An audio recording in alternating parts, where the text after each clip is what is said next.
Let's look at this question.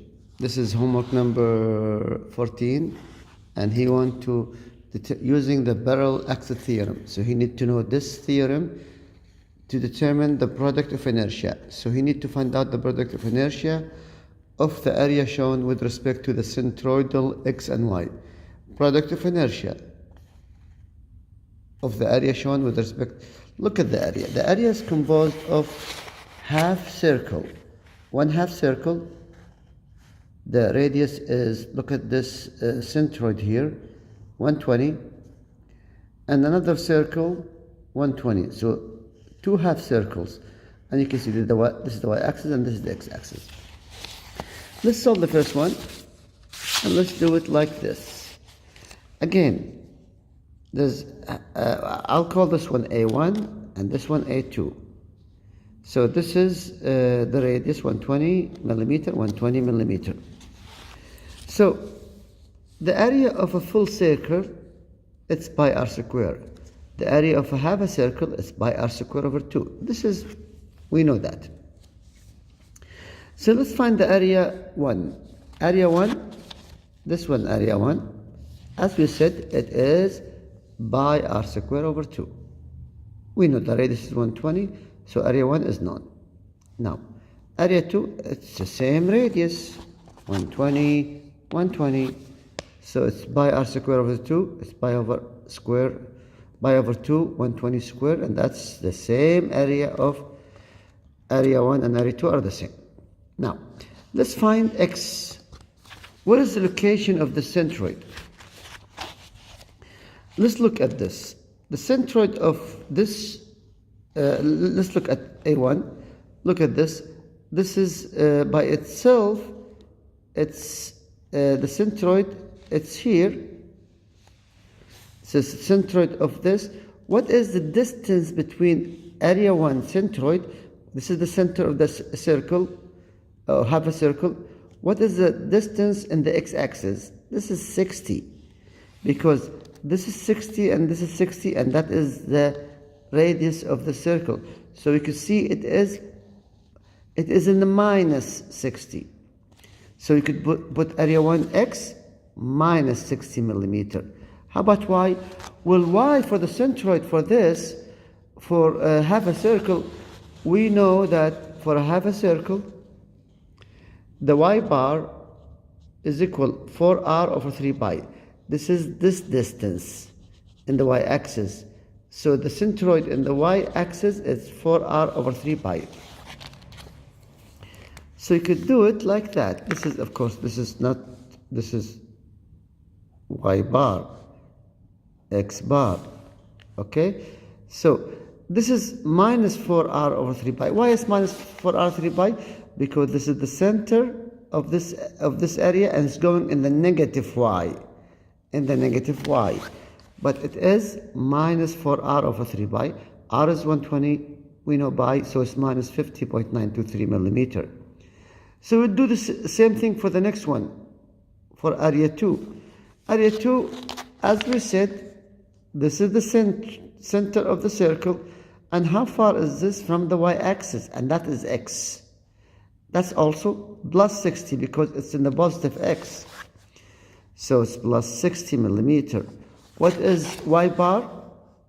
It is in the positive y. And that's the same thing. It's 4r 3 pi.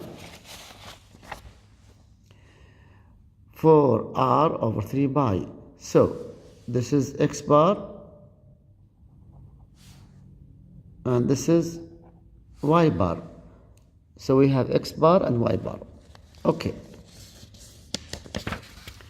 Now, what was needed in the question, remember the question, he wanted to determine the product of inertia.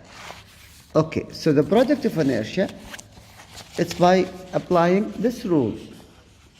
I x1 y1 equal I bar x1 y1 plus x1 bar, or the centroid, y1 bar area 1. Okay. Because the circle is symmetrical about the y-axis, remember the y-axis? It is symmetrical. You can see that the y-axis, this is this circle. If you do it like this, it's the same from this side to this side. Same thing here around the y. So it has the same symmetry. So because it has the symmetry, now we could assume symmetrical about the y-axis. It is not symmetrical about the x-axis. If you go here,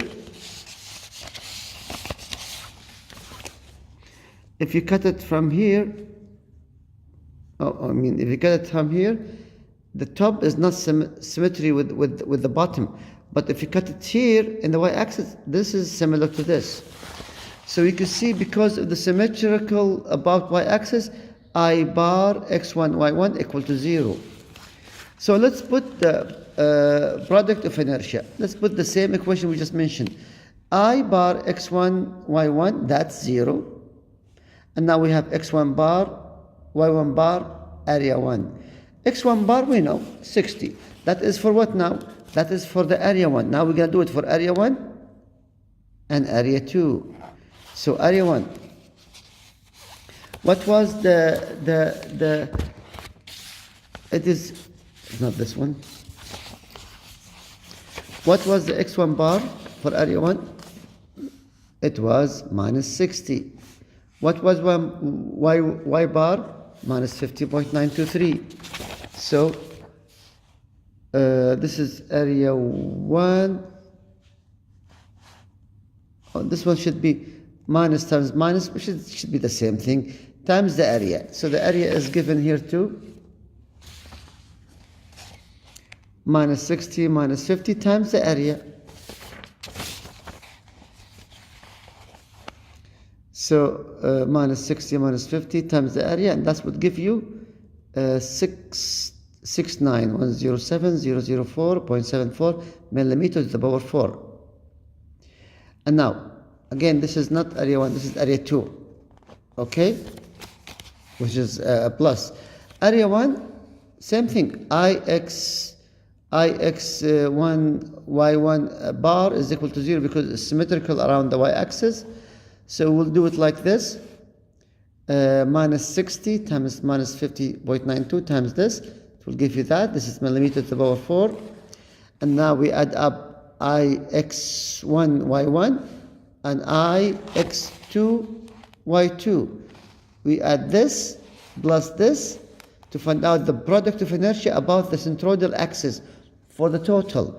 This plus this, you'll end up with Ixy is equal 138214009.5 millimeters to the power 4.